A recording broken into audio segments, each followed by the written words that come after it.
A mis 55 años estaba a punto de casarme por segunda vez y comenzar mi vida de nuevo. 2 horas antes de la boda, decidí darle una sorpresa romántica a mi prometido y me escondí en el armario de la suite nupcial. Me di cuenta de que otra persona entraba a la habitación con mi prometido. Cuando reconocí la voz, mi corazón se aceleró. Pero antes de continuar, asegúrate de ya estar suscrito al canal y escribe en los comentarios desde donde estás viendo este vídeo. Nos encanta saber hasta dónde están llegando nuestras historias. Mi nombre es Sofía. Tengo 55 años y creí que por fin había encontrado la paz que tanto buscaba. Después de 15 años de viudez, criando a mi hijo sola y dedicando cada minuto de mi vida a la empresa que construí desde cero, estaba a punto de casarme de nuevo. Ricardo era todo lo que siempre soñé. Amable, atento, exitoso. Apareció en mi vida cuando menos lo esperaba, en un evento de beneficencia que mi empresa patrocinaba en un hotel de lujo en el corazón de Polanco, Ciudad de México. Fue amor a primera vista, o al menos eso fue lo que creí. Aquella mañana de sábado faltaban solo 3 horas para la ceremonia.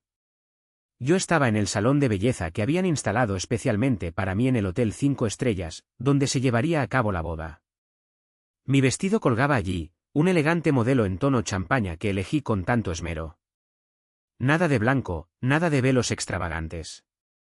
A mis 55 años quería algo sofisticado, discreto, que reflejara quién era yo realmente. La maquillista trabajaba en mi rostro mientras me miraba al espejo y veía a una mujer diferente a la que fui a los 30 años en mi primer matrimonio. Mi rostro tenía arrugas de expresión, marcas de quien ha vivido, sufrido y vencido.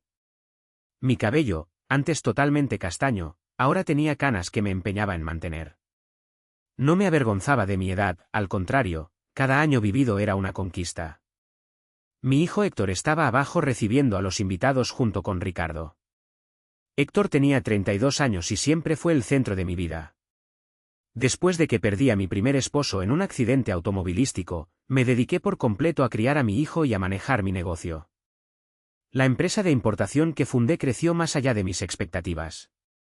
Hoy éramos líderes en el mercado con contratos millonarios y una reputación sólida. Cuando le presenté a Ricardo a Héctor hace 6 meses, me alegré por la reacción de mi hijo. Abrazó a Ricardo calurosamente y dijo que solo quería verme feliz. Dijo que yo merecía empezar de nuevo, que había pasado demasiado tiempo sola.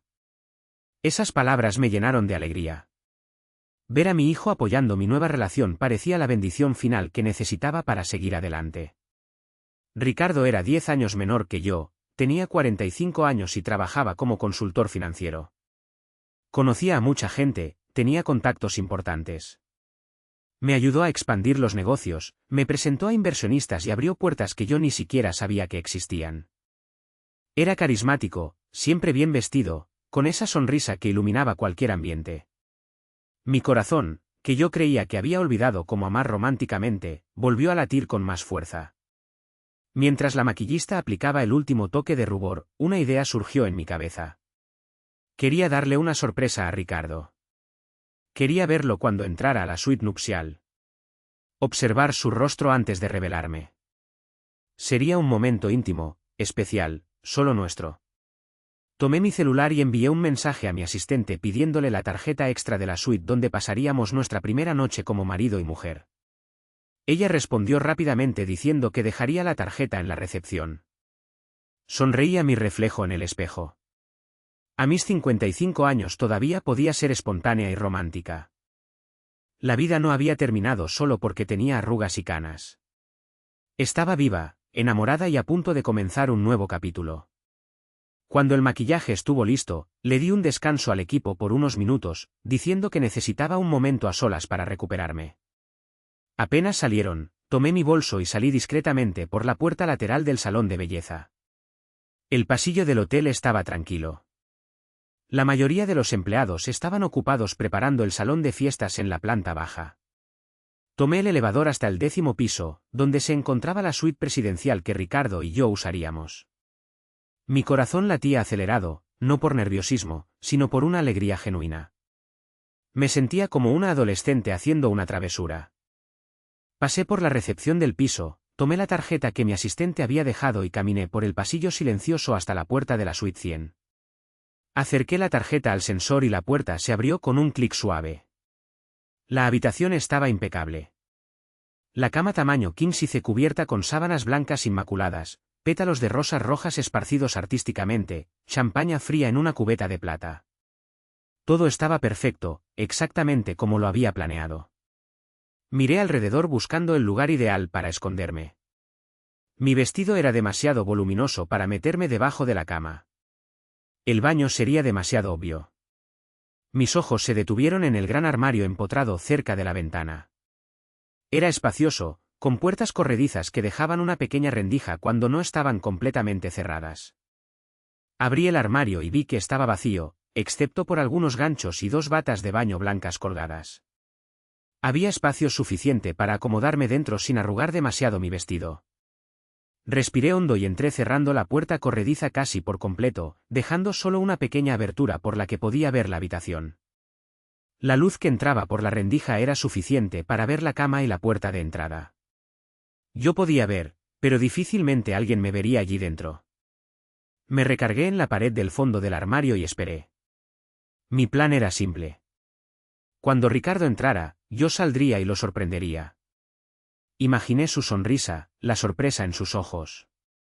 Sería un momento especial que guardaríamos para siempre. Los minutos pasaban lentamente. Podía escuchar mi propio corazón latiendo en el silencio de la habitación. El perfume de las rosas llenaba el aire. Desde donde estaba, lograba ver el reflejo de la ventana en el espejo del tocador. El cielo afuera estaba azul, sin nubes. Todo conspiraba para que aquel fuera el día perfecto. De repente oí pasos en el pasillo. Eran pasos pesados, masculinos. Mi corazón se aceleró. Sería Ricardo. Todavía faltaban 2 horas para la ceremonia. Tal vez había venido a verificar que todo estuviera en orden en la habitación. Sonreí en la oscuridad del armario, preparándome para el momento de la sorpresa. Oí el sonido de la tarjeta pasándose por el sensor. La puerta se abrió y los pasos entraron. Por la rendija vi un par de zapatos masculinos, pero no eran los mocasines italianos que Ricardo siempre usaba. Eran tenis casuales, desgastados. Fruncí el ceño, confundida. ¿Quién sería? Entonces oí una voz que me congeló por completo. Ya estoy aquí. ¿Te tardaste? Era la voz de mi hijo. Era Héctor. Mi mente entró en pánico. ¿Qué hacía Héctor allí? ¿Por qué estaba en la suite nupcial? Contuve la respiración tratando de entender. Tal vez había venido a verificar algo por mí. Tal vez quería asegurarse de que todo estuviera perfecto. Pero, ¿por qué ese tono de voz? Parecía impaciente, incluso irritado. La puerta se abrió de nuevo. Otros pasos entraron. Esta vez reconocí inmediatamente los zapatos. Eran los mocasines de Ricardo. Mi prometido estaba allí con mi hijo en la habitación donde pasaríamos nuestra primera noche juntos. Disculpa la tardanza, dijo Ricardo. Su voz era diferente. No era el tono dulce y gentil que siempre usaba conmigo. Era frío, objetivo. Tuve que deshacerme de esas tías latosas de tu madre. Mi madre estaba hablando de mí, llamándome tu madre a Héctor. Un escalofrío recorrió mi espalda. Algo estaba muy mal. ¿Cuánto tiempo más vamos a tener que aguantar esta farsa? Preguntó Héctor, y el desprecio en su voz era inconfundible. Estoy cansado de fingir que estoy feliz con este matrimonio ridículo. Mis piernas casi fallaron. Me sostuve de la pared del armario tratando de procesar lo que estaba oyendo. Farsa, matrimonio ridículo. ¿De qué estaba hablando mi hijo? Cálmate, respondió Ricardo y podía oírlo caminando por la habitación. Solo unas horas más. Después de la ceremonia, después de que firme los papeles del régimen de sociedad conyugal, la parte difícil habrá terminado. Mi sangre se congeló en las venas. Sociedad conyugal, comunidad de bienes. Habíamos acordado separación de bienes. Yo había insistido en ello. Ricardo había accedido diciendo que su amor por mí no tenía nada que ver con el dinero. Los papeles que mi abogada preparó especificaban claramente la separación de bienes. ¿Estás seguro de que firmarás sin leer?, preguntó Héctor. Su voz sonaba ansiosa. Ahora mi madre es lista. Siempre lee todo antes de firmar. Ricardo se rió. Fue una risa baja, cruel, que jamás le había escuchado. Tu trabajo fue crear el ambiente emocional perfecto. Lo hiciste muy bien, por cierto. Ese discurso en la fiesta de compromiso sobre cómo solo querías verme feliz, sobre cómo merecía amor de nuevo, brillante. Estaba tan conmovida que ni siquiera cuestionó cuando sugerí cambiar de abogado. Mi mente se remontó a 3 semanas atrás.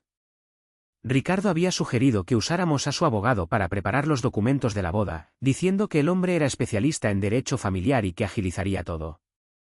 Yo, confiada y enamorada, accedí. Nunca imaginé. ¿Y después? Preguntó Héctor, después de que firme. El silencio que siguió fue ensordecedor. Podía oír mi propio corazón martilleando contra mis costillas. Cada segundo parecía una eternidad. Después, dijo Ricardo lentamente, nos vamos de viaje de luna de miel. Ese crucero por el Caribe que tanto quería, agua por todas partes, muchas oportunidades para accidentes. No, aquello no podía estar sucediendo. Debía estar teniendo una pesadilla. Tal vez el estrés de la boda, la ansiedad, todo eso me estaba haciendo alucinar. Pero la voz de mi hijo cortó cualquier esperanza de que aquello fuera fruto de mi imaginación. Un accidente en el mar, dijo Héctor, y había una excitación perturbadora en su tono, sin cuerpo para investigar mucho. Perfecto. Lágrimas comenzaron a correr por mi rostro, silenciosas y cálidas. Mi hijo, mi propio hijo estaba planeando mi muerte. El muchacho que crié, por el cual sacrifiqué todo, estaba conspirando para matarme. Aprendí de los mejores, continuó Ricardo, y podía oírlo sentarse en la cama. Ya lo hice 2 veces antes. Funciona como un reloj. 2 veces antes. Mi estómago se revolvió. ¿Había hecho esto antes? ¿Había matado a otras mujeres? Cuéntame sobre ellas, pidió Héctor, y la curiosidad mórbida en su voz me causó náuseas. Ricardo suspiró como si estuviera rememorando recuerdos agradables. La primera fue Marcela, viuda, 52 años, dueña de una cadena de farmacias en Guadalajara. Nos casamos después de 8 meses de noviazgo, luna de miel en Cancún. Se ahogó durante un clavado. El instructor dijo que probablemente entró en pánico cuando vio una mantarraya. Muy trágico. Hizo una pausa y pude oírlo hurgando en algo. Heredé todo. La familia de ella incluso me ofreció seguir administrando los negocios. Me quedé 6 meses. Tiempo suficiente para vender todo discretamente. Salí con casi 10 millones. 10 millones. Estaba hablando de vidas humanas como si fueran transacciones comerciales. ¿Y la segunda?, insistió Héctor.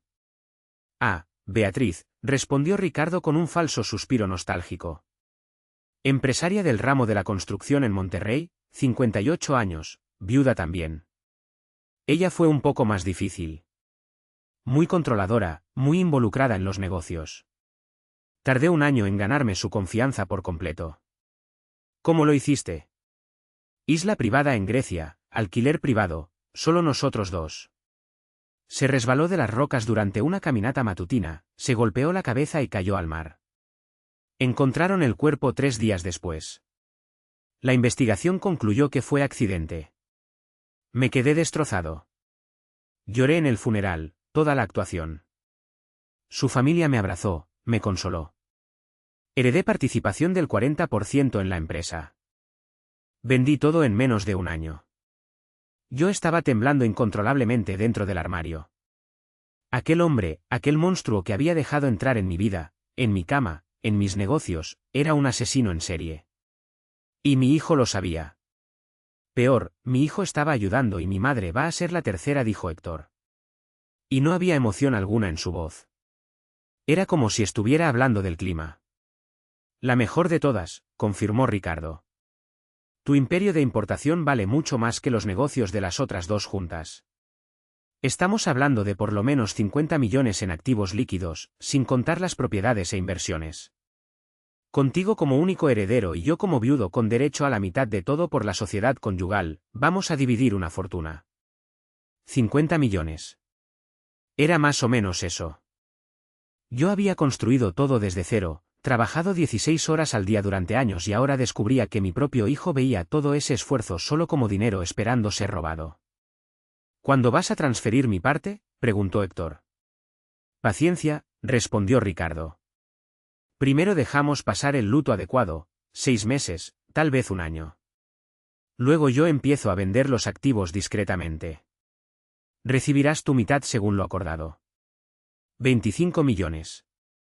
Dinero suficiente para que nunca más tengas que trabajar en la vida. Me lo merezco, dijo Héctor con amargura. Pasé la vida entera siendo el hijo perfecto.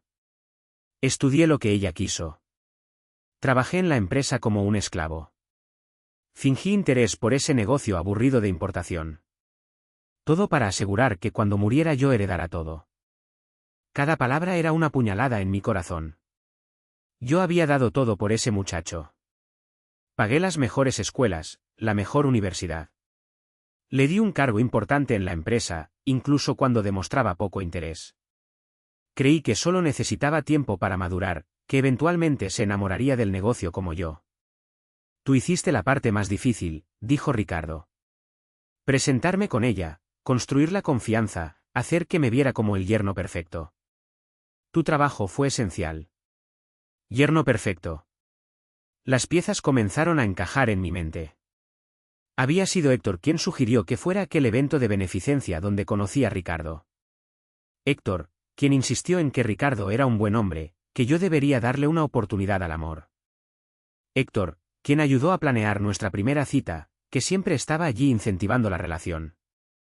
Todo había sido un plan desde el inicio. ¿Estás seguro de que no hay forma de que rastreen esto hasta nosotros?, preguntó Héctor sonando preocupado por primera vez. Ninguna, garantizó Ricardo. Soy cuidadoso. Nunca uso el mismo método 2 veces. Nunca dejo evidencia. Las 2 veces anteriores, ni siquiera hubo investigación profunda. Mujeres mayores, accidentes durante viajes. Es un patrón común. Las autoridades ni siquiera sospechan. ¿Y si alguien desconfía? ¿De qué? Se rió Ricardo. De un esposo enamorado que perdió trágicamente a su esposa en un accidente, de un hijo dedicado que está de luto por su madre. Somos víctimas, Héctor. Y las víctimas no son sospechosas. Continuaron conversando sobre detalles, sobre cómo Ricardo garantizaría que yo usara un chaleco salvavidas defectuoso durante un paseo en barco, sobre cómo ya había sobornado a uno de los empleados del crucero para que testificara que yo estaba bebiendo mucho, que estaba actuando de forma imprudente, sobre cómo Héctor escenificaría al hijo devastado. Tal vez hasta se desmayaría en el funeral para causar más conmoción. Yo escuchaba todo dentro de aquel armario oscuro, mi vestido de novia arrugado, mi maquillaje corrido por las lágrimas. La mujer que entró a esa habitación media hora atrás ya no existía. Aquella Sofía, ingenua y enamorada, había muerto. En su lugar nacía otra persona, alguien que acababa de perder todo lo que amaba, pero que no perdería su vida. Necesitamos bajar, dijo Ricardo finalmente. La ceremonia comienza en 1 hora. Tu madre debe estar preguntándose dónde estás. Que se preocupe, respondió Héctor con desdén. Dentro de unos meses ya no se preocupará por nada. Se rieron. Se rieron de mi muerte planeada. Se rieron de lo tonta y confiada que era yo. Se rieron de lo fácil que sería engañarme hasta el final. Oí pasos alejándose. La puerta se abrió y se cerró. Después, silencio. Me quedé allí parada, incapaz de moverme. Mi cuerpo entero temblaba. Las piernas estaban débiles, como si fueran a desplomarse en cualquier momento. ¿Cuánto tiempo pasé allí? No lo sé decir. Pudo haber sido 5 minutos o 30. Finalmente, con un esfuerzo inmenso, empujé la puerta del armario y salí. Me tambaleé hasta la cama y me senté, o mejor dicho, me desplomé sobre ella. Los pétalos de rosas se pegaron a mi vestido. La champaña seguía fría en la cubeta, indiferente a la tragedia que acababa de ocurrir en esa habitación. Miré al espejo del tocador y vi mi reflejo. Mis ojos estaban rojos, el rímel escurrido formando líneas negras en mi rostro. Parecía una novia fantasma, una versión distorsionada de aquella mujer feliz que estaba en el salón de belleza hace 1 hora. Mi celular vibró en el bolsillo del vestido. Era un mensaje de Héctor.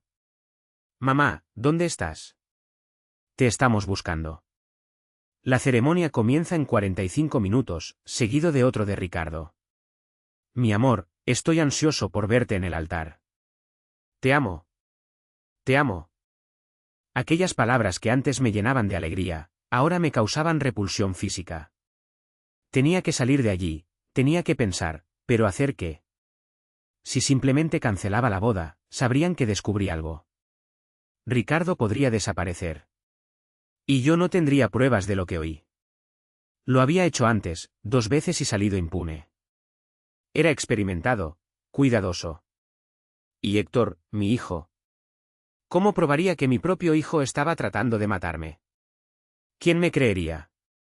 Yo misma estaba teniendo dificultad para creerlo. Tomé mi celular y con las manos temblando abrí la aplicación de grabación de voz. Miré el tiempo. 42 minutos. Todo había sido grabado. Cada palabra, cada detalle del plan asesino estaba allí en aquel pequeño archivo de audio. Pero, ¿sería suficiente? ¿Sería admisible en un tribunal? E incluso si lo fuera, ¿qué pasaría? Mi hijo iría a la prisión. El muchacho que cargué en brazos, que enseñé a caminar, que consolé en cada pesadilla. Incluso después de todo lo que oí, la parte de mí que era madre sentía un dolor punzante solo de pensarlo. Me levanté de la cama con dificultad. Necesitaba actuar y necesitaba actuar rápido. Fui al baño de la suite y miré nuevamente mi reflejo, esta vez bajo la luz cruda de los espejos. Tomé una toalla y limpié cuidadosamente el rímel corrido. Recompuse el maquillaje lo mejor que pude con los productos que tenía en el bolso. Mi mente trabajaba a máxima velocidad. Tenía 40 minutos. 40 minutos para decidir si destruía mi propia vida al exponer a mi hijo o si simplemente huía y dejaba todo atrás. 40 minutos para elegir entre justicia y maternidad. Pero entonces recordé a las otras mujeres, Marcela y Beatriz, tenían familia, hijos que lloraron por ellas, padres ancianos que fueron privados de despedirse de sus hijas y cuántas otras mujeres serían las próximas víctimas si yo no hacía nada. Ricardo había transformado esto en un negocio. Era meticuloso, paciente, eficiente y ahora tenía un socio en Héctor, alguien que podría continuar el trabajo, perfeccionar el método, encontrar nuevas víctimas. No, yo no podía dejar que esto sucediera, pero tampoco podía simplemente ir a la policía en ese momento. Era mi palabra contra la de ellos. Y yo sabía cuán convincente era Ricardo. No había sido él quien me conquistó por completo en 6 meses, quien se ganó la confianza de mi familia, de mis amigos, de mis socios. Necesitaba un plan y necesitaba ejecutarlo. Ahora tomé mi celular. Y envié un mensaje a mi abogada particular. Doctora Claudia, una mujer en la que confiaba hacía años. Emergencia absoluta. Te necesito en el hotel ahora. Suite 100, no le cuentes a nadie, es cuestión de vida o muerte. Ella respondió en segundos en camino. Llego en 15 minutos. Luego envié otro mensaje, esta vez a Marcos, mi jefe de seguridad personal, un expolicía que trabajaba conmigo hacía una década. Te necesito en la suite presidencial. Urgente. Ven solo y discretamente. Mientras esperaba, fui al laptop que estaba en el escritorio de la habitación. Era mi laptop personal que había pedido que dejaran allí para trabajar durante la luna de miel. Conecté mi celular y transferí el archivo de audio a la computadora, haciendo 3 copias de seguridad en diferentes servicios de nube. Luego creé un documento nuevo y empecé a escribir. Escribí todo lo que había oído, cada detalle, cada palabra, los nombres de las víctimas anteriores, Marcela y Beatriz, los métodos usados, los valores mencionados. Escribía en formato de testimonio, fechado y firmado digitalmente. 15 minutos después tocaron discretamente a la puerta. Era la doctora Claudia. Entró rápidamente cerrando la puerta detrás de sí. Sus ojos se abrieron al verme. Sofía, ¿qué pasó? ¿Estás bien? Le hice una señal para que se sentara y le puse audífonos. Escucha esto, todo. Puse el audio a reproducir. Vi su expresión cambiar mientras escuchaba. De confusión a shock, de shock a horror, de horror a furia contenida. Cuando terminó estaba pálida. Dios mío, susurró tu hijo y Ricardo. Sofía, necesitamos llamar a la policía ahora. Aún no, respondí. Mi voz estaba sorprendentemente tranquila. Necesito que hagas algo primero. Necesito documentos rápidamente. Expliqué mi plan. La doctora Claudia me miró como si estuviera loca, pero luego asintió lentamente. Es arriesgado, muy arriesgado. Lo sé, pero es la única forma de garantizar que no escapen. Ricardo lo hizo antes, 2 veces. Es cuidadoso. Si simplemente cancelamos la boda ahora, él va a desaparecer. Y Héctor inventará una historia. Dirá que estoy confundida. Tal vez incluso cuestione mi cordura. Otro golpe en la puerta era Marcos. Abrí y él entró. Su postura militar evidente incluso en traje de civil. Cuando oyó el audio, su mandíbula se tensó. Puedo resolver esto de otras maneras, dijo el bajo, y el tono en su voz dejaba claro qué tipo de resolución tenía en mente. No, respondí firmemente. Esto tiene que hacerse de la manera correcta, legal. Van a pagar por lo que hicieron, pero dentro de la ley. Les expliqué a los dos cuál era mi plan. Intentaron disuadirme. Argumentaron que era demasiado peligroso, que estaba poniendo mi vida en riesgo, pero yo estaba decidida. Sofía, dijo Claudia tomando mis manos. ¿Estás segura de esto? Una vez que comencemos, no hay vuelta atrás. La miré luego a Marcos. Mi hijo planeó matarme. El hombre que amaba es un asesino en serie. No hay nada a que volver aquí. Solo hay justicia o muerte. Y yo no voy a morir. Intercambiaron una mirada y luego asintieron. La doctora Claudia comenzó a trabajar en su laptop preparando los documentos que le pedí. Marcos hizo algunas llamadas discretas, organizando lo que sería necesario. Yo volví al baño y recompuse completamente mi apariencia. 30 minutos después parecía nuevamente una novia radiante. Por fuera, al menos por dentro, yo era otra persona, una persona más fría, más dura, más determinada. Miré a Claudia. ¿Listo? Ella asintió mostrándome los documentos en su tableta. Todo listo, pero Sofía, última oportunidad de cambiar de opinión. No voy a cambiar, respondí. Firmé digitalmente cada documento que ella preparó. Tomé mi celular y envié un mensaje a Héctor. Disculpa la demora, querido. Estaba terminando unos detalles. Estoy bajando ahora a Ricardo. Mi amor, nos vemos en el altar en 10 minutos. No puedo esperar.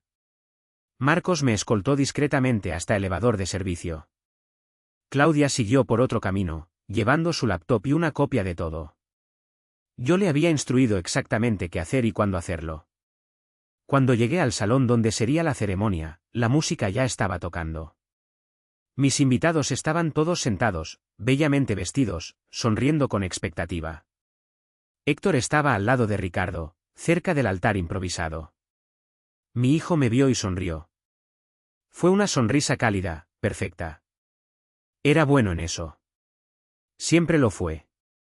¿Cuántas veces a lo largo de los años había malinterpretado sus expresiones? ¿Cuántas veces confundí sus manipulaciones con amor genuino? Ricardo se volteó cuando la música nupcial comenzó. Sus ojos se iluminaron al verme. Llevó la mano a su pecho en un gesto que parecía conmovido. La perfecta escenificación del novio enamorado. Caminé por el pasillo sola. No tenía padre para entregarme. Él había fallecido años atrás. Siempre pensé que sería Héctor quien me llevaría al altar, pero él había declinado educadamente diciendo que prefería quedarse al lado de Ricardo como padrino. Ahora entendía por qué querían estar juntos, presentar un frente unido. A cada paso que daba, sentía las miradas de los invitados sobre mí. 200 personas que no tenían idea de lo que estaba a punto de suceder. 200 testigos de lo que estaba planeando. Llegué al altar. Ricardo extendió su mano hacia mí. Yo la tomé. Su mano estaba cálida, firme. La mano de un asesino. Estás hermosa, susurró. Gracias, respondí con una sonrisa. El celebrante, un juez de paz que Ricardo había sugerido, comenzó la ceremonia. Habló sobre amor, compromiso, compañerismo. Cada palabra sonaba como una broma cruel.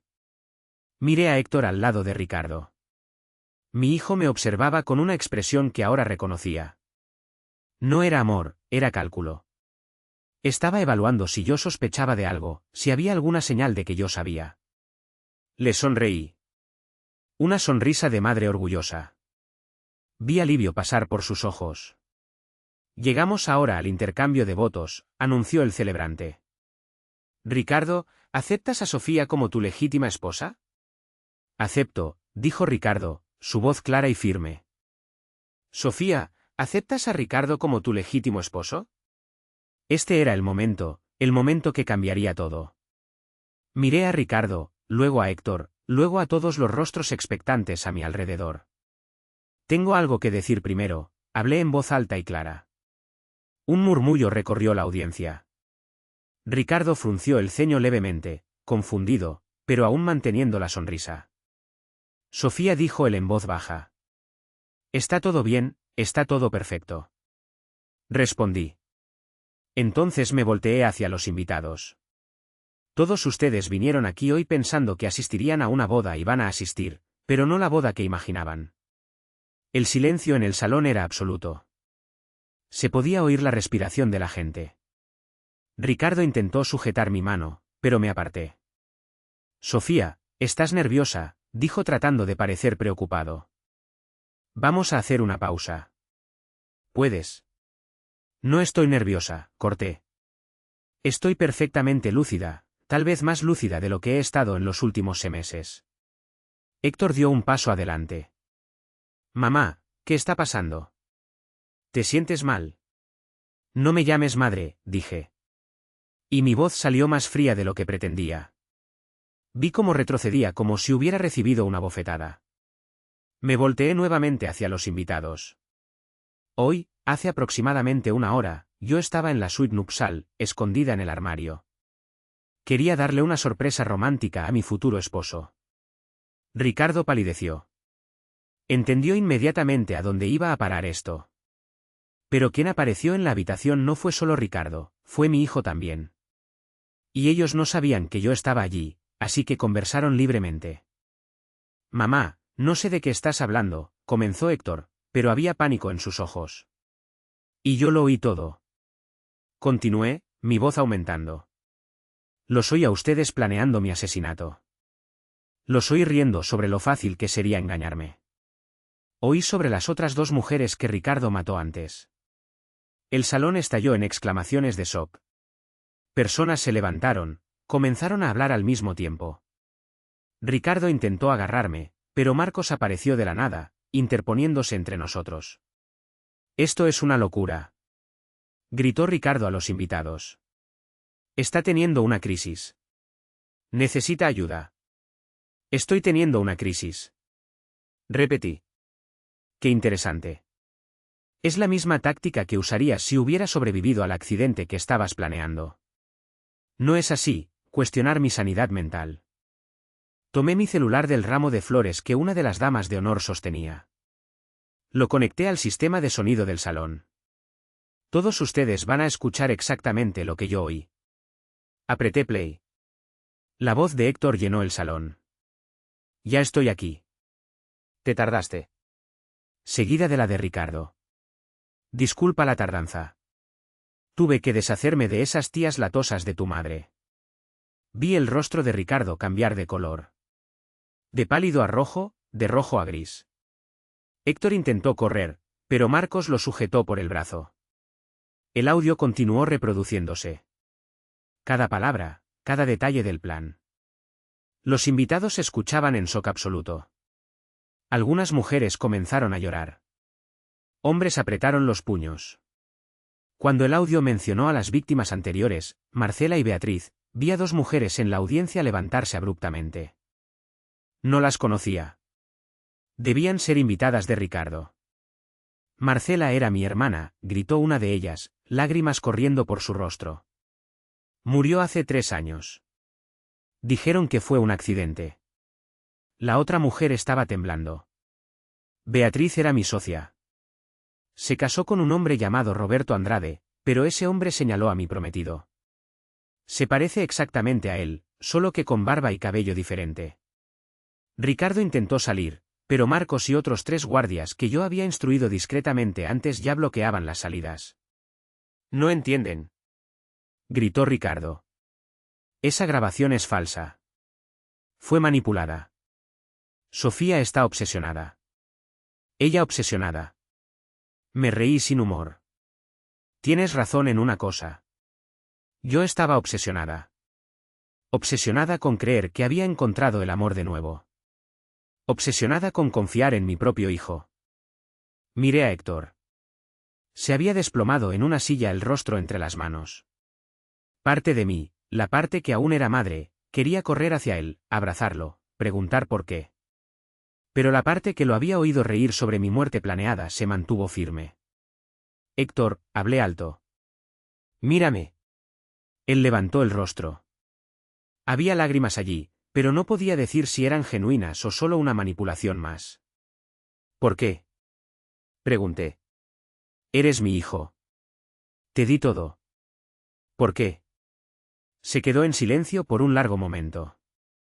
Luego algo cambió en su expresión. La máscara cayó por completo. Lo que quedó era algo frío, resentido. «Porque estoy cansado», dijo. «Cansado de ser el hijo perfecto, cansado de trabajar en ese negocio aburrido, cansado de esperar que murieras naturalmente para finalmente tener lo que es mío por derecho». Cada palabra era una puñalada. «¿Por derecho? ¿Crees que tienes derecho a matarme?». «Ibas a dejármelo todo de todas formas», respondió con un encogimiento de hombros. «Solo estoy acelerando el proceso y sin tener que fingir que me importa más». La gente a nuestro alrededor jadeó. Mi mejor amiga, sentada en la primera fila, comenzó a sollozar fuerte. En ese momento, las puertas del salón se abrieron. Policías entraron liderados por un delegado que Claudia había contactado. Ella había llevado copias de la grabación directamente a la policía mientras yo procrastinaba la ceremonia. «Ricardo Montes, también conocido como Ricardo Silva y Ricardo Méndez», anunció el delegado. «Queda usted arrestado por sospecha de 2 homicidios y conspiración para cometer asesinato». 2 oficiales lo esposaron. Ricardo intentó resistirse gritando que todo era un malentendido, que yo estaba loca, que él era inocente, pero las esposas ya estaban en sus muñecas. «Héctor Gutiérrez», continuó el delegado, «queda usted arrestado por conspiración para cometer asesinato». Cuando los policías se acercaron a Héctor, algo dentro de mí se rompió. Mi hijo, mi bebé. Me acordé de cuando nació, de aquel pequeño ser que puse en el mundo. Del primer día de clases, de las noches que pasé al lado de su cama cuando estaba enfermo, él me miró mientras era esposado. «¿De verdad vas a hacer esto?». «Tu propia familia.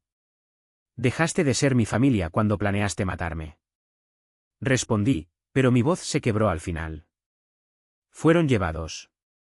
Ricardo, aún gritando su inocencia. Héctor en silencio mirando al suelo. Los invitados estaban en shock absoluto. Algunos intentaron consolarme, pero levanté la mano pidiendo espacio. La doctora Claudia se acercó. «Hay reporteros afuera. La noticia ya se filtró.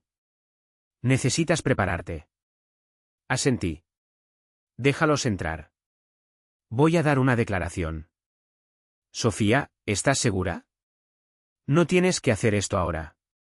Acabo de descubrir que mi hijo y mi prometido querían matarme». Completé. «Sí, estoy consciente. Y sí, voy a hablar». Salí del salón. Los flashes de las cámaras eran cegadores. Micrófonos fueron empujados hacia mí, preguntas gritadas de todos lados.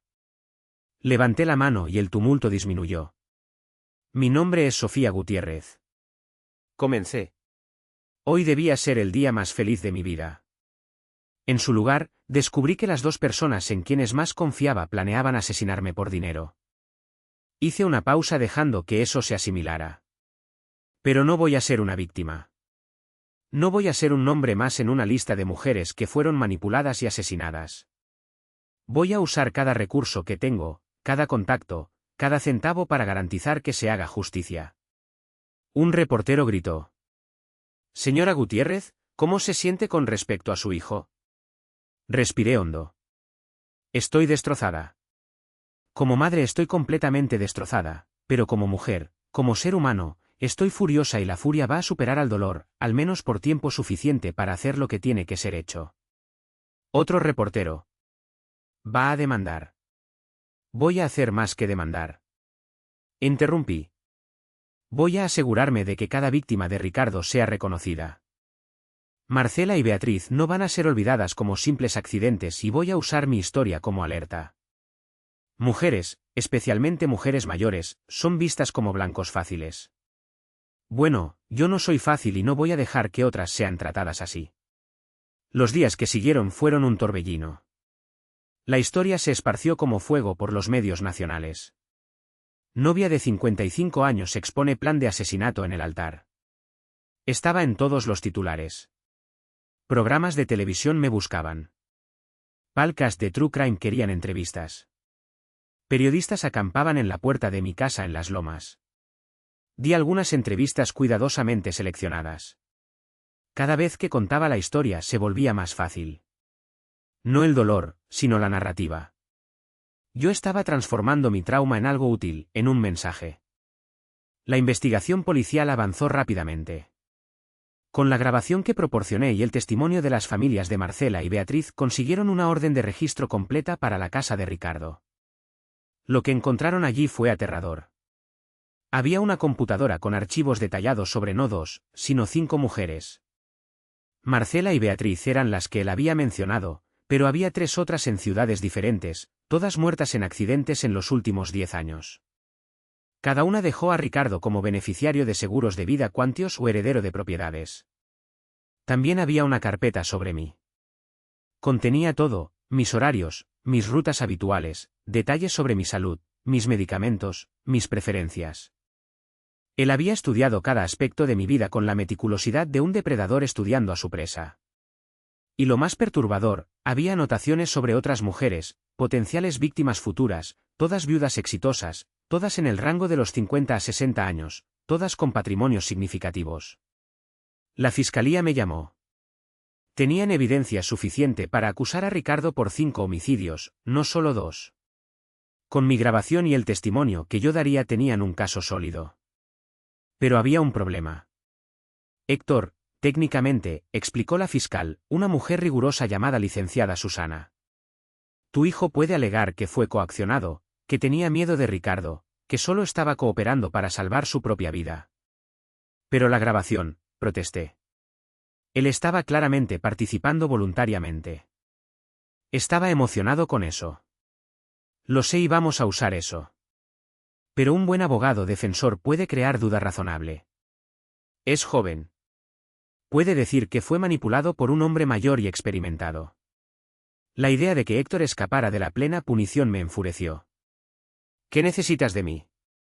Tu testimonio será crucial. Pero también, Sofía, necesito que estés preparada. La defensa va a intentar destruirte en el estrado de los testigos. Van a cuestionar tu estabilidad mental, tus motivaciones. Van a sugerir que manipulaste la grabación, que te estás vengando de un hijo que te decepcionó. Que lo intenten, respondí. El juicio fue programado para 6 meses después. Mientras tanto, los medios seguían frenéticos. Descubrieron la identidad de las otras 3 víctimas de Ricardo. Familias que habían llorado a seres queridos perdidos en accidentes trágicos, ahora descubrían que fueron asesinatos planeados. Una de esas familias me contactó. La hija de una de las víctimas, una mujer llamada Patricia, vino a mi oficina. Mi madre, dijo ella con lágrimas en los ojos. Murió en un incendio hace 7 años en Puebla. Dijeron que fue un cortocircuito, pero yo siempre supe que había algo raro. Ella era tan cuidadosa, tan meticulosa. Sujeté su mano. Lo siento mucho. Por ti y por ella. Gracias a ti, dijo Patricia. Finalmente vamos a tener respuestas. Finalmente podemos procesar el luto de verdad sabiendo la verdad. Aquella conversación cambió algo en mí. Yo no estaba haciendo esto solo por mí, estaba haciendo por Marcela, Beatriz, por la madre de Patricia y por las otras mujeres que Ricardo había transformado en estadísticas. Mientras tanto, Héctor estaba en prisión esperando juicio. Su abogado intentó negociar. Querían que testificara contra Ricardo a cambio de una sentencia reducida. La fiscal me llamó para discutir. Es una buena oferta. Con su testimonio, garantizamos que Ricardo nunca más salga de prisión y Héctor probablemente recibiría entre 5 a 10 años con posibilidad de libertad condicional. 5 a 10 años por conspirar para matarme, por reír sobre mi muerte planeada. No dije. Él no negocia, va a juicio como Ricardo. Sofía, entiendo tu rabia, pero no es sobre rabia. Interrumpí. Es sobre justicia. Si lo dejamos hacer un acuerdo, mandamos el mensaje de que conspirar para matar a tu propia madre por dinero es algo que puede ser negociado. No lo es. La fiscal se quedó en silencio por un momento. ¿Estás segura? El juicio va a ser brutal para ti. Lo sé, pero voy a estar allí y voy a testificar. Héctor intentó contactarme varias veces, cartas, mensajes a través de su abogado, pedidos de visita. Ignoré todos. No tenía nada que decirle, o mejor dicho, todo lo que tenía que decir lo diría en el tribunal. Su abuela paterna, mi exsuegra, vino a verme. Estaba destrozada. Sofía, lloró. Ella es mi nieto, mi único nieto. Por favor, no puedes. Él planeó matarme.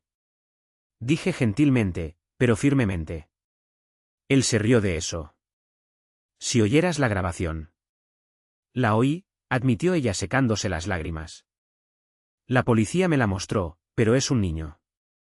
Fue influenciado. Tiene 32 años, no es un niño y nadie lo influenció a desear mi muerte. Eso vino de él. Ella se fue llorando. Sentí pena por ella. Era inocente en todo esto. Solo una abuela que amaba a su nieto. Pero yo no podía dejar que eso cambiara mi decisión. Los meses pasaron lentamente. Me sumergí en el trabajo usando la empresa como distracción. Irónicamente, los negocios nunca habían ido mejor. La publicidad, aunque trágica, había puesto mi nombre en evidencia. Nuevos contratos aparecían, inversionistas se acercaban. Usé parte de las ganancias para crear una fundación, Justicia para ella, dedicada a ayudar a familias de mujeres que murieron en circunstancias sospechosas a conseguir investigaciones adecuadas. Contraté investigadores privados, abogados, ofrecí recursos para quien no podía pagar. Marcela, Beatriz y las otras 3 víctimas de Ricardo se convirtieron en las primeras beneficiarias póstumas. Sus historias fueron contadas, sus muertes reinvestigadas adecuadamente, sus memorias honradas. Finalmente llegó el día del juicio. El tribunal estaba lleno. Medios de todo el país estaban allí. Las familias de las víctimas sentadas juntas en solidaridad, mis amigos y empleados apoyándome y allí al frente, separados por guardias, estaban Ricardo y Héctor. Ricardo parecía diferente, más pequeño de alguna forma. La confianza que siempre exhaló había desaparecido. Sus hombros estaban encorvados, su rostro pálido. Héctor me miró cuando entré. Intentó sonreír aquella sonrisa que siempre usaba cuando quería algo de mí. Desvié la mirada. El juez entró y el juicio comenzó. La fiscal presentó el caso metódicamente. La grabación fue reproducida para el jurado. Vi sus expresiones cambiar de neutras a queadas, de soqueadas a asqueadas. Entonces llamaron a la primera testigo. Yo me levanté y caminé hasta el estrado de los testigos. Puse mi mano sobre la Biblia y juré decir la verdad, toda la verdad, nada más que la verdad. La fiscal comenzó con preguntas básicas. Mi nombre, edad, profesión. ¿Cómo conocí a Ricardo? ¿Cuánto tiempo fuimos novios? Respondí todo calmada, claramente. Entonces llegamos al día de la casi boda. ¿Puede contarnos con sus propias palabras qué sucedió aquel día? Respiré hondo. Yo estaba feliz. Estaba a punto de casarme con un hombre que amaba, o al menos pensaba que amaba. Decidí darle una sorpresa romántica. Quería esconderme en la suite nupcial y sorprenderlo cuando entrara. ¿Y qué sucedió cuando estaba escondida? Oí pasos. Creí que era Ricardo, pero reconocí la voz de mi hijo Héctor. Me extrañó. No entendía qué haría él allí. Entonces Ricardo entró también y ellos sabían que usted estaba allí. No, yo estaba escondida en el armario. Pensaban que estaban solos. ¿De qué conversaron? Cerré los ojos por un momento, dejando que las palabras regresaran. Héctor preguntó cuánto tiempo más tendrían que aguantar la farsa. Ricardo dijo que solo unas horas más hasta que yo firmara los papeles de la boda. ¿Qué papeles? Descubrí después que Ricardo había cambiado los documentos de separación de bienes que yo había acordado por documentos de sociedad conyugal.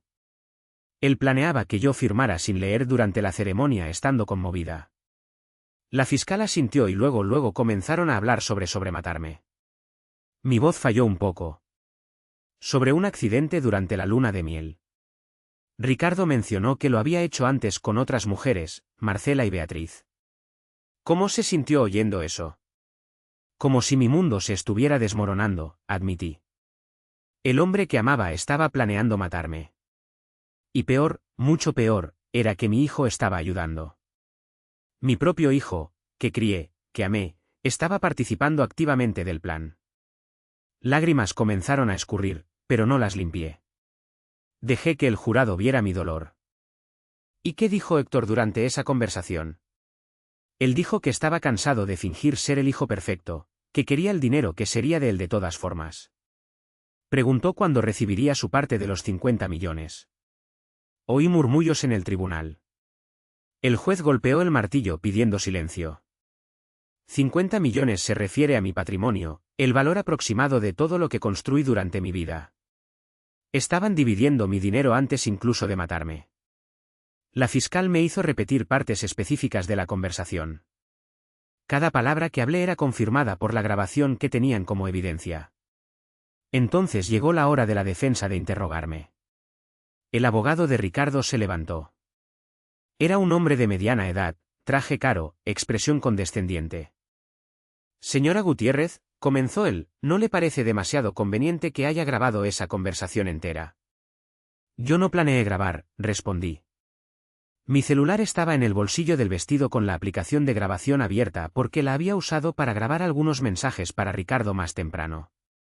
Continuó grabando sin que yo me diera cuenta. Ah, qué suerte, dijo él sarcásticamente. Y usted, una mujer de negocios experimentada, quiere que creamos que no notó que estaba grabando. Yo estaba escondida en un armario oyendo a mi hijo y a mi prometido planear matarme. Respondí firmemente. No estaba exactamente preocupada por mi celular. O tal vez él sugirió, usted estaba escenificando todo esto. Tal vez estaba enojada porque su hijo no aprobaba ese matrimonio. Tal vez quería vengarse. Mi hijo aparentaba aprobar completamente el matrimonio. Respondí. ¿Y por qué inventaría que mi propio hijo quiere matarme? Dinero, dijo él simplemente. Con su hijo preso, usted mantiene total control sobre su patrimonio. Nadie para compartir, nadie para cuestionar sus decisiones. Yo me reí. Fue una risa corta, amarga. Mi hijo ya habría heredado todo cuando yo muriera. Naturalmente, no necesitaba matarme para eso. Yo no gané nada con esta situación, excepto la pérdida del hijo que amaba. El abogado intentó algunas otras aproximaciones, sugiriendo que yo estaba mentalmente inestable, que la grabación podría haber sido editada, que tal vez había malinterpretado una conversación inofensiva, pero la fiscal objetó cada vez y el juez sostuvo. La grabación estaba demasiado clara. Había sido verificada por peritos como auténtica. Entonces fue el turno del abogado de Héctor. Él era más joven, parecía menos cínico. Su enfoque fue diferente. Señora Gutiérrez, dijo él gentilmente. ¿Usted ama a su hijo? La pregunta me tomó desprevenida. Yo amaba. Amaba en el pasado. Ya no ama. No sé lo que siento, admití. Es mi hijo. Siempre lo será.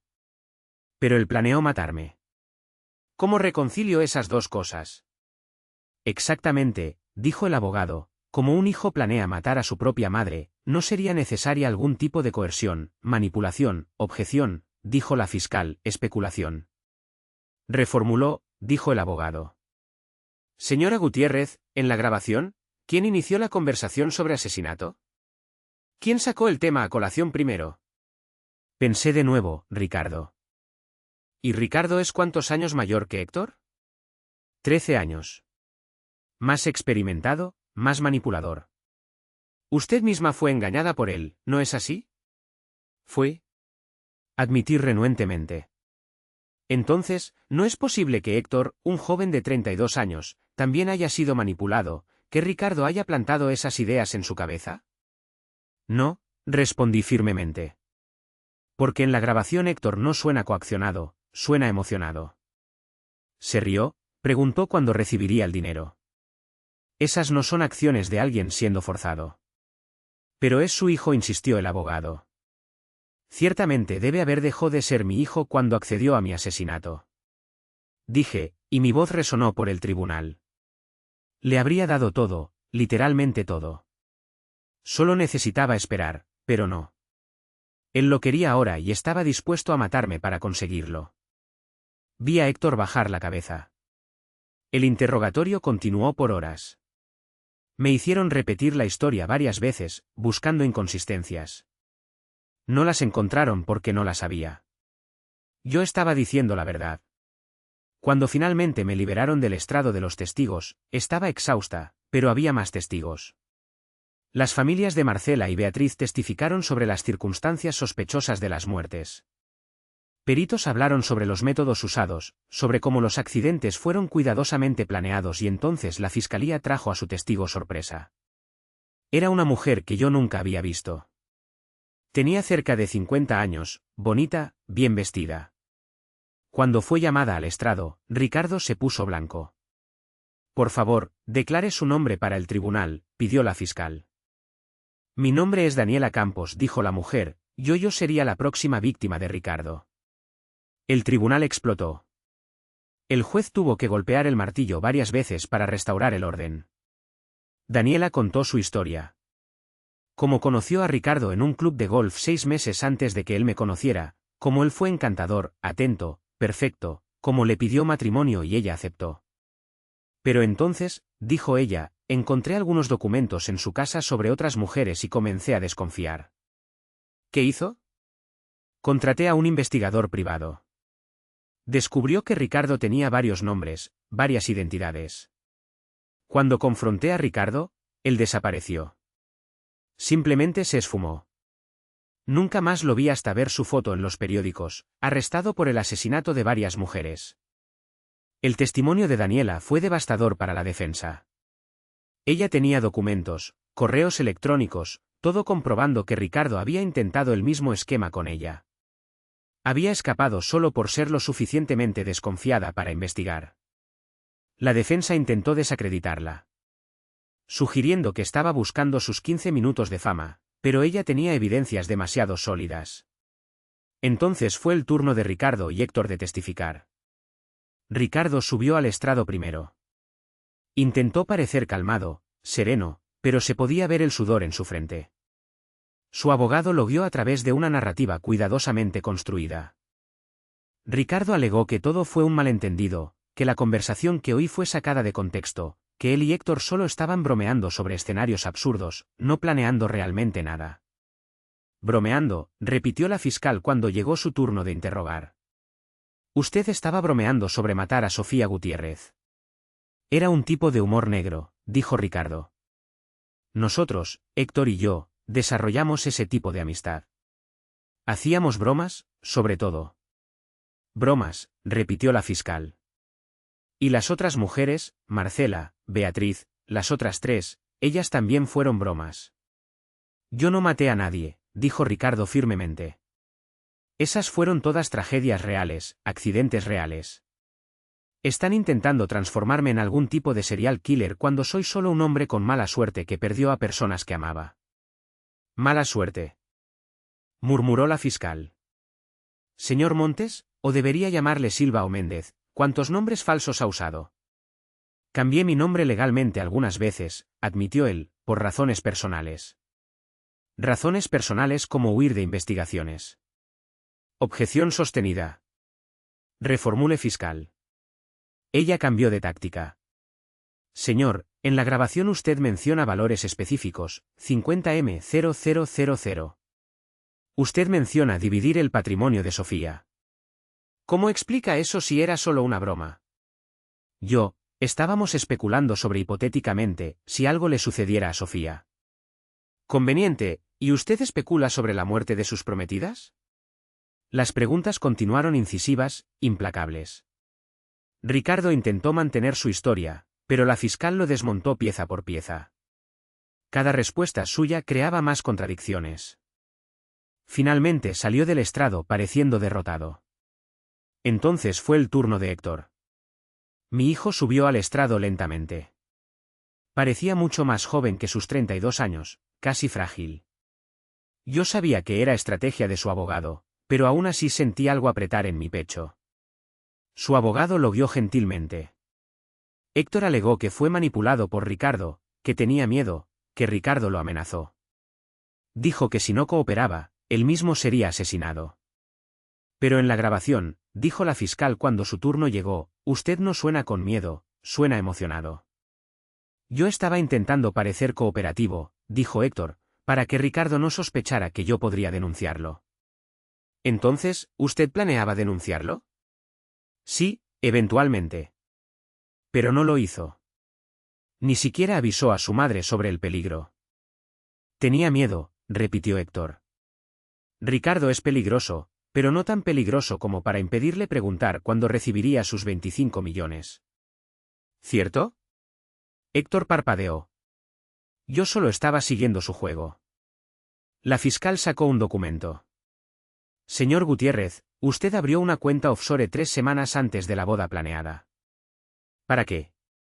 Él dudó. Inversiones. Inversiones. No sería para recibir el dinero que esperaba ganar con la muerte de su madre. No, yo nunca. ¿Nunca? ¿Qué? Nunca planeó recibir el dinero. Pero usted mismo dijo en la grabación que merecía ese dinero, que había pasado la vida siendo el hijo perfecto. Héctor miró, sus ojos suplicantes. Yo no desvié la mirada, pero tampoco demostré ninguna emoción. ¿Usted ama a su madre?, preguntó la fiscal de repente. La pregunta lo tomó por sorpresa. Yo sí, yo amo. Curiosa forma de demostrar amor planeando asesinato. Yo no planeé nada, fue todo Ricardo. Pero usted accedió, usted se rió, usted preguntó sobre su parte del dinero porque tenía miedo. Miedo, repitió la fiscal. Señor Gutiérrez, ¿cuántas veces pudo haber denunciado a Ricardo? ¿Cuántas oportunidades tuvo de avisar a su madre? Silencio. Usted tenía el teléfono de la policía. Tenía acceso a su madre en cualquier momento. Podría haber enviado un mensaje anónimo, una llamada, cualquier cosa, pero no lo hizo. ¿Sabe por qué yo? Porque usted quería el dinero. Así de simple. Usted veía a su madre como un obstáculo entre usted y la riqueza que creía merecer. ¿No es verdad? Entonces mire a su madre ahora, ordenó la fiscal. Mírela a los ojos y diga que usted no quería que ella muriera. Héctor me miró. Yo lo encaré de vuelta. Mi rostro una máscara neutra. Yo comenzó él, pero nada más salió. Lágrimas comenzaron a escurrir por su rostro. Lo siento mucho. Susurró mamá. Lo siento mucho. ¿Usted lo siente por qué?, preguntó la fiscal. Por haber planeado matar a su madre o por haber sido atrapado, él no respondió, solo continuó llorando. Cuando finalmente lo despidieron, pasó a mi lado tambaleándose. Intentó tocarme, pero un guardia lo impidió. Los argumentos finales comenzaron al día siguiente. La defensa argumentó que Ricardo era un hombre inocente, perseguido por las circunstancias, que las muertes anteriores fueron realmente accidentes, que la grabación estaba siendo malinterpretada. Para Héctor argumentaron que era una víctima de manipulación, un joven asustado, coaccionado por un hombre mayor y peligroso.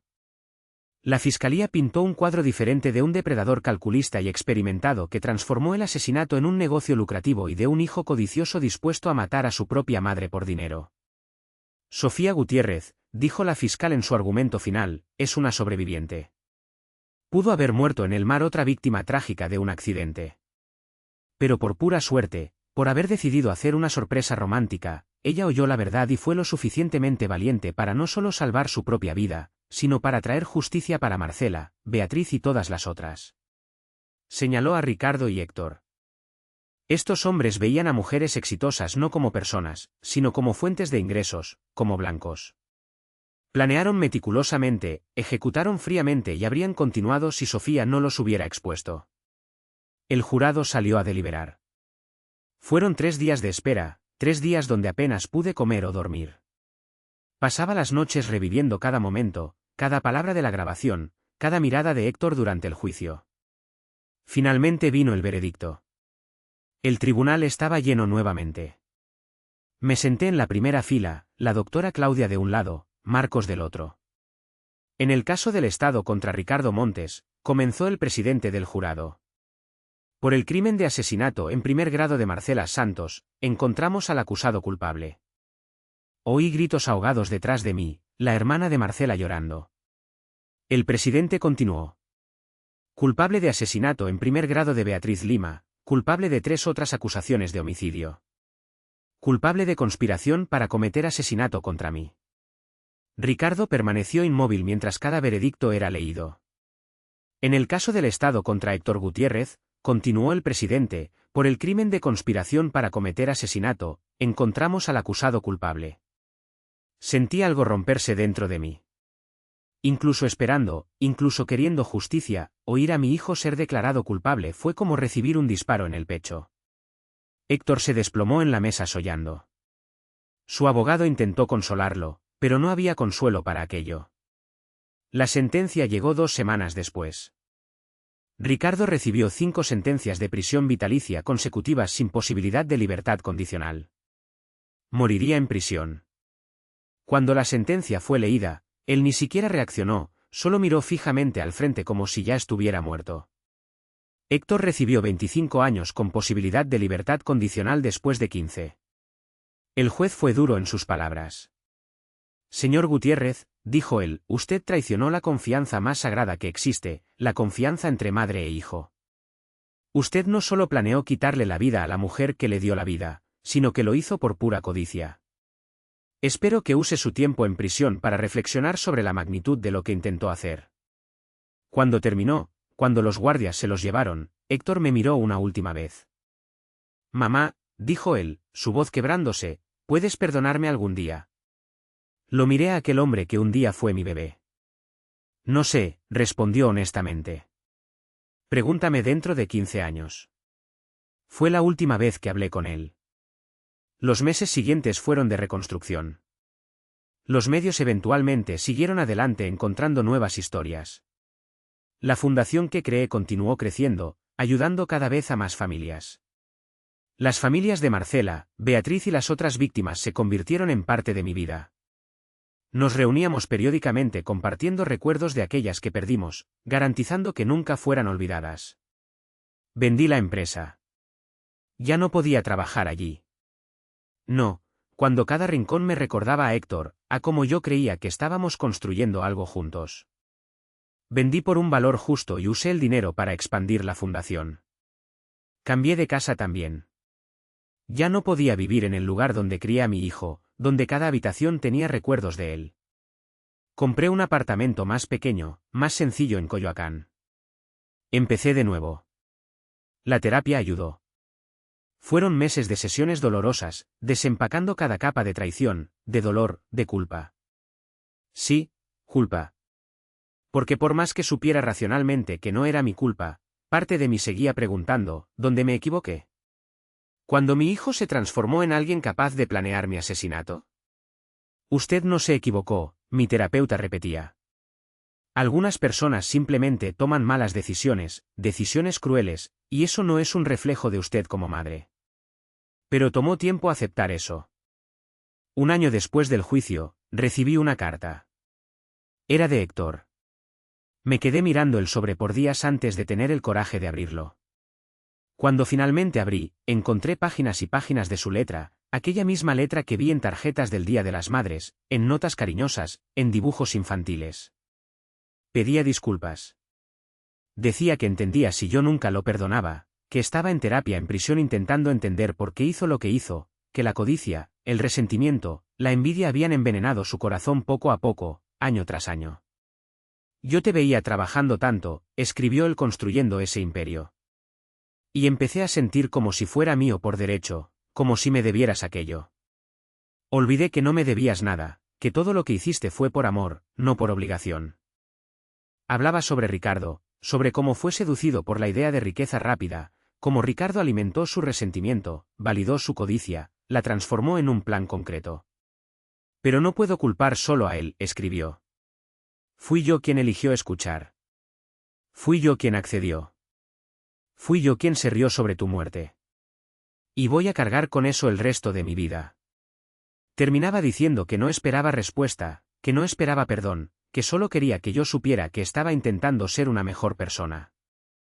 Guardé la carta, no respondí, aún no estaba lista. 2 años pasaron, luego 3. Hice terapia, viajé, conocí gente nueva, aprendí a confiar de nuevo, lentamente. Hice nuevos amigos, cultivé nuevos hobbies. Descubrí quién era Sofía sin ser la madre de Héctor, sin ser la CEO de una empresa. Y aprendí algo importante. Yo era fuerte, más fuerte de lo que jamás imaginé. Había sobrevivido a la traición suprema. Me había quedado escondida en un armario, oyendo a mi hijo planear mi asesinato, y no solo sobreviví, sino que luché. Había expuesto a 2 criminales, traído justicia para víctimas olvidadas, transformado mi tragedia en algo que ayudaba a otras personas. A mis 58 años, ya no era aquella mujer ingenua que se escondió en el armario esperando sorprender a su prometido. Era alguien que conocía el lado más oscuro de la humanidad. Y eligió no volverse cínica. Alguien que fue traicionada por su propia familia y eligió continuar amando, solo que con más cuidado. En mi cumpleaños número 59 hice algo que no había hecho en 3 años. Fui a visitar a Héctor. Él había cambiado. Estaba más delgado, más viejo de lo que sus 35 años deberían parecer. Pero había algo diferente en sus ojos, algo que podría ser remordimiento genuino. Nos sentamos separados por el vidrio, teléfonos en las orejas. Hola, mamá, dijo él y su voz estaba ronca. Hola, Héctor, respondí. Nos quedamos en silencio por un largo momento. Gracias por venir, dijo él finalmente. No esperaba. Yo tampoco, admití. No sé por qué vine. Tal vez para ver si realmente cambiaste o tal vez para ver si yo cambié lo suficiente para sentarme aquí sin odiarte. ¿Y cambiaste? Pensé sobre eso. No te odio. Ya no. Pero tampoco sé si puedo amarte como antes. Aquel Héctor, el hijo que yo amaba, murió en esa habitación de hotel. Eres otra persona ahora y yo también lo soy. Lágrimas escurrieron por su rostro. Lo sé. Y no espero que me ames, solo espero que un día tal vez puedas verme como un ser humano que cometió un error terrible y está intentando ser mejor. Matar a tu madre no es un error, Héctor. Es una elección. Tienes razón. Fue una elección. La peor que he hecho. Conversamos por 40 minutos. No fue una reconciliación, no fue perdón. Fue solo 2 extraños que una vez fueron madre e hijo intentando encontrar algún tipo de paz. Cuando me levanté para irme, él preguntó, ¿vas a volver? No sé, respondió honestamente. Tal vez algún día, pero no esperes, no pongas tu redención en mis manos. Esa es una jornada tuya. Dejé la prisión y conduje a casa mientras el sol se ponía y me di cuenta de algo. Estaba en paz. No una paz completa, no una paz sin cicatrices, pero paz de todas formas. Hoy, a mis 60 años miro hacia atrás y veo mi vida en 3 partes. Antes de aquel día en la habitación del hotel, durante aquellos meses terribles de investigación y juicio y después la reconstrucción, la Fundación Justicia para ella ayudó a más de 50 familias a conseguir investigaciones adecuadas en muertes sospechosas. 3 casos resultaron en arrestos. 20 familias consiguieron finalmente enterrar a sus seres queridos sabiendo la verdad. Escribí un libro sobre mi experiencia. El dinero fue todo para la fundación. Doy conferencias sobre señales de alerta en relaciones, sobre cómo los depredadores eligen a sus víctimas, sobre la importancia de confiar en tus instintos. Y sí, Eventualmente aprendí a confiar de nuevo. Conocí gente buena, formé nuevas amistades, incluso tuve algunas citas casuales. Nada serio, tal vez nunca más lo sea, pero está bien, porque aprendí que no necesito a otra persona para completarme. Estoy completa sola, fuerte, sola, viva, muy viva, sola. A veces por la noche aún pienso en aquel momento en el armario, en las voces de Ricardo y Héctor planeando mi muerte. Y doy gracias. Doy gracias por haber decidido hacer aquella sorpresa tonta. Doy gracias por haber oído la verdad, por más dolorosa que fuera, porque la verdad me salvó, la verdad me liberó y la verdad me dio la oportunidad de empezar de nuevo. A mis 60 años estoy empezando de nuevo y esta vez lo estoy haciendo bien. Ahora, si te gustó esta historia, haz clic en suscribirte y dime en los comentarios qué parte te dejó voy abierto. Ah, y no olvides hacerte miembro para tener acceso a vídeos exclusivos que no publico aquí.